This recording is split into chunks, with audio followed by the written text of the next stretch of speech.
শুরু করছি মহান সৃষ্টিকর্তার নামে। জনবহুল কৃষি প্রধান আমাদের এই বাংলাদেশ, যেখানে 80% মানুষ কৃষির সাথে সংশ্লিষ্ট। এরা সর্বদাই অবহেলিত এবং অনুন্নত। এই বৃহৎ অনুন্নত জনগোষ্ঠীকে বাদ রেখে কিভাবে দেশে উন্নয়ন সম্ভব?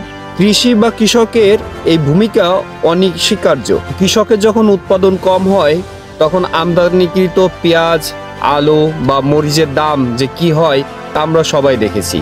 আবার কৃষক যখন সুষ্ঠু উৎপাদন করে থাকে, তখন 5 টাকায় ফুলকপি বাঁধাকপিও কিনে খেয়ে থাকি আমরা।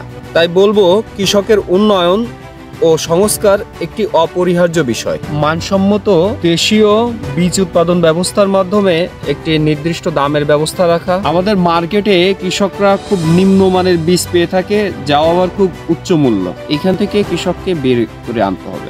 মানহীন ও ভেজাল মুক্ত কীটনাশক এবং সারের ব্যবস্থা রাখতে হবে। আমাদের দেশে খণ্ড জমি থাকায় ছোট পরিসরে আধুনিক যন্ত্রপাতি এবং আধুনিক চাষ ব্যবস্থাপনার মধ্য নিয়ে আসতে হবে সব কৃষককে।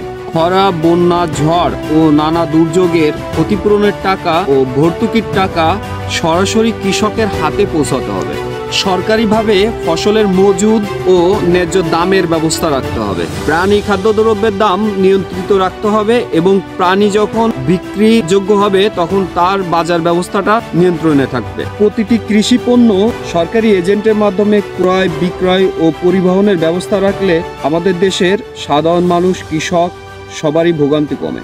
সাধারণ মানুষের উদ্দেশ্যে বলবো, 5 গ্রাম আলুর চিপস আমরা 10 টাকায় কিনে খাই, 100 গ্রাম টমেটো সস 40 টাকা দিয়ে কিনে খাই, একটি চিকেন লেগ 120 টাকা দিয়ে কিনে খাই। কিন্তু কৃষকের টাকা দিতে গেলে তখন আমাদের একদমই গায়ে বেঁধে যায়। আমরা কৃষি শিল্পের দাম দিলেও কৃষি পণ্যের দাম দিতে খুব কৃপণতা দেখায়। আমরা ভীষণ গরমে এসি ফ্যানের নিচেই থাকলেও একজন কৃষক ওই গরমে আমাদের জন্য কষ্ট করে ফসল উৎপাদন করে থাকে। সর্বশেষ বলবো, কৃষক বাঁচলে দেশ বাঁচবে। কৃষকের উন্নতি হলে দেশের উন্নতি হবে। ধন্যবাদ সবাইকে।